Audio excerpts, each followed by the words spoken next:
Hello and welcome to Good Morning DRC TV. Today, Monday, the 28th of April. I hope you're doing very, very well. This morning, just to bring you an update on what is going on in the eastern part of Congo, the DRC, and the region. I want to play you a little clip and then I will comment on that one. So let's listen to this one for a minute or so. Here we go. Congo and Rwanda have vowed to come up with a draft peace deal by May 2nd and refrain from providing military support to armed groups, according to an agreement signed in Washington on Friday. It comes amid an unprecedented advance by Rwandan-backed M23 rebels in Congo. Congo's Foreign Minister Therese Kaikwamba Wagner said the agreement was urgently needed for the Congolese people. Today marks not an end but a beginning, a necessary step towards peace taken with resolve and purpose. This moment carries particular weight for the Democratic Republic of the Congo, in Goma, in Bukavu, and beyond. Rwandan Foreign Minister Olivier Nduhungirehe said the deal has opened the door to economic partnerships and peace. But there are no shortcuts or quick fixes, and we have to do the hard work to get it done right, once and for all. Rwanda is committed, and we are ready to continue working together with all the partners involved to ensure the success of this initiative. The agreement is expected to bring significant U.S. public and private investment to the region. Washington is in talks to invest billions of dollars in minerals in Congo, which has vast deposits such as tantalum, gold, and copper. Rwanda said this week it was also discussing a possible minerals deal with the U.S. The agreement brings hope that the latest cycle of violence in a decades-long conflict rooted in the Rwandan genocide might ease.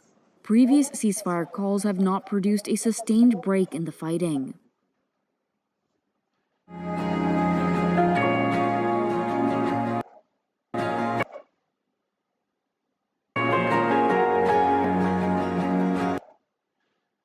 Right, so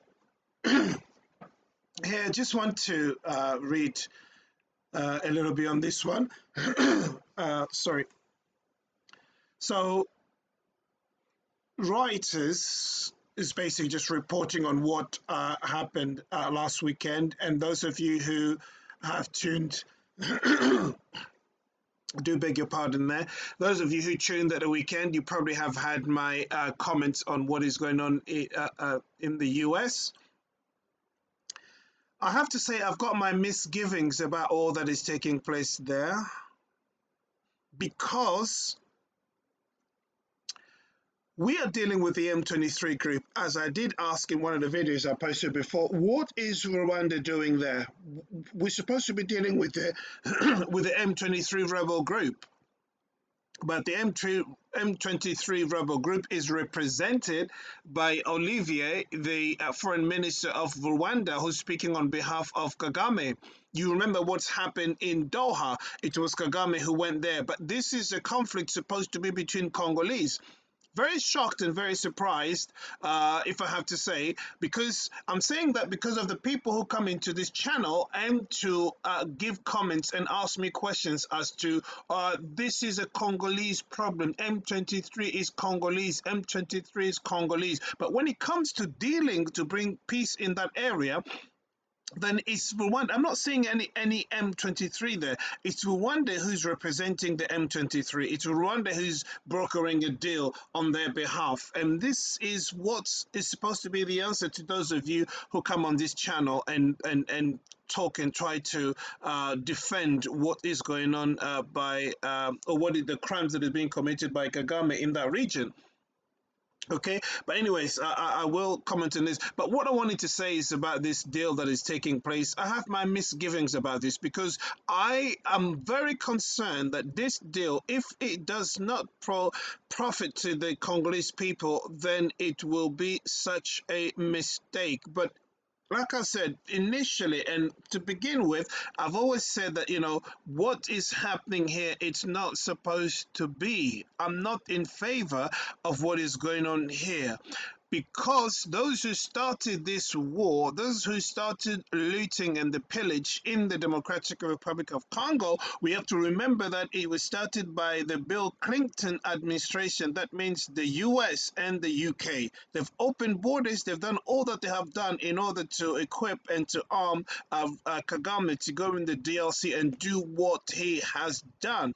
For the last 30 years, 10 million people have died as a result of this conflict. And now we have the criminals that we have to negotiate with, and they're sitting there signing this agreement or signing this peace draft, and also stipulating things like there are no shortcuts, there are no quick ways to get there, we have to do blah blah blah blah blah. And this is really, it pisses me off, forgive my language there. It's just not right for the criminals that they are to come and sit down and also make demands on how things are to proceed. This is not right.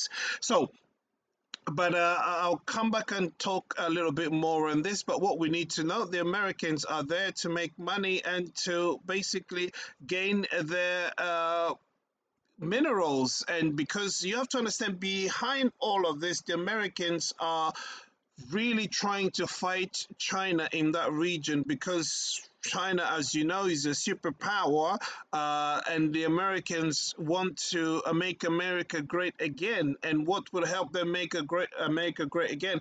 It's the minerals. It's the minerals that they're looking for, and they have found them in the dirt. Not that they just found; they've always known that it was there since the '60s. They've always wanted to have their hands on those minerals. And as I said, Bill Clinton and his administration opened the door to the pillage that is taking place in the DRC at the moment. But now that Trump is in power, they don't give a damn what happens to Africans, but obviously they want the minerals, and they'll do whatever to get it. Now that they've been invited officially to go in there, they will come in and they will take what they need to take. But it's depending on the Congolese government to see what deal they're brokering in for the Congolese people. We can't just give the minerals away for the sake of peace. It's there is a lot to unpack there. But anyways, I just wanted to update you and let you know that the situation on the ground is that the M23 group, and which is obviously Kagame's militia in the region, or in the DRC, and the AFC of Nanga, which is Joseph Kabila's militia group as well. So they're all kind of observing what is going on there, and they are looking forward to talks in Doha and see how this proceeds. But I have a feeling that they are looking for a dialogue in which they will be again negotiating power, and they will want to have a stake in what is going on in the government there, and they want to be represented. It's just the whole shebang, and the whole thing is going to start again, all over again. We've had this in the past. Like I said, we've had to deal with a number of peace accords and peace agreement, which meant that they had to inject, and Rwanda or Kagame had to inject his agent in the military force in the DRC, and had to inject his politicians and spies into the government again, and they have to negotiate for positions of power in the DRC. And this is another round again of the same thing happening. It's a terrible situation. If it does amount to that, then I'm sorry, this deal is really bad for the DRC, because as you would know if you have been following most of the things that I put out, is that there is an agenda that has been obviously planned long ago in order to break up and partition that part of the DRC, and there is talk of refugees. Please, if you have not watched my videos, do watch my videos on the so-called refugees that Kagame talks about. All of this is something that I believe is embedded within this agreement that we're talking about here.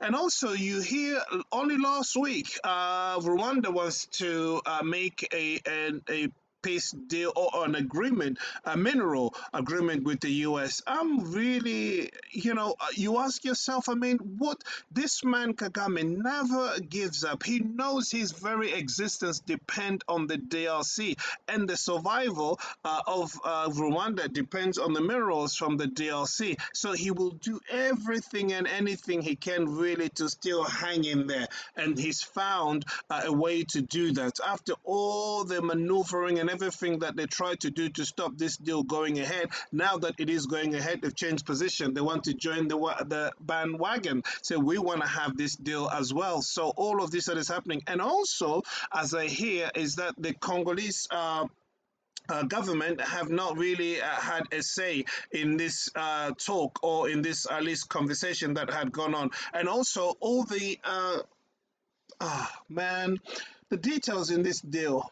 I don't know. I don't know, but I hear that obviously all of them were given this agreement on the day. No one had a chance to look into it, what they were signing up to. If that is true, then you're signing a blank check. Is that really true? I don't believe it is true. I don't want to believe that this is true, but it can be true. And if it is true, then I have a lot to say on that. But we'll come back on this. Okay, just wanted to basically give you this news that the situation is right now that everybody's waiting upon this. They've got until May the 2nd to come up with this peace deal. And what on the ground, as Kagame always does it, they're not going to withdraw any of their troops. The M23 are still killing, they're still looting, and they're doing what they are always good at doing, and that is basically destroying lives. They have no sanctity of life or anything like that. So, we'll see how it goes. We'll see how it goes. But I'm calling on Congolese, wherever you are, if you're listening to this, this is not time to sit back and relax. Remember, we are dealing with criminals. We're dealing with people who are savage. They have no hearts. They've killed recently here in February. Over 10,000 people have died because of those things that they're looking for. Let's not sit down. Let's raise our voice. Let's do what we can in order to bar the way to Kagame getting his deal that he's looking for. We are here to raise the standard and to fight not only for our country but for future generations as well. We have to say no to the plan that Joseph Kabila has, to the plan that Kagame has, to the plan that Nanga. All of them have one plan, and that is for their little kingdom that they're looking for, or the piece of land that they're looking for, but they won't fund it in DRC. That has to be said outright. Thank you. If you haven't subscribed, please do subscribe, share these links. Let me hear your comments. Tell me what you think. When I invite people to tell me what they think, please, I'm not inviting those who are here to defend the evil that Kagame is doing in the DRC. Many thanks. Take care of yourselves. Bye-bye.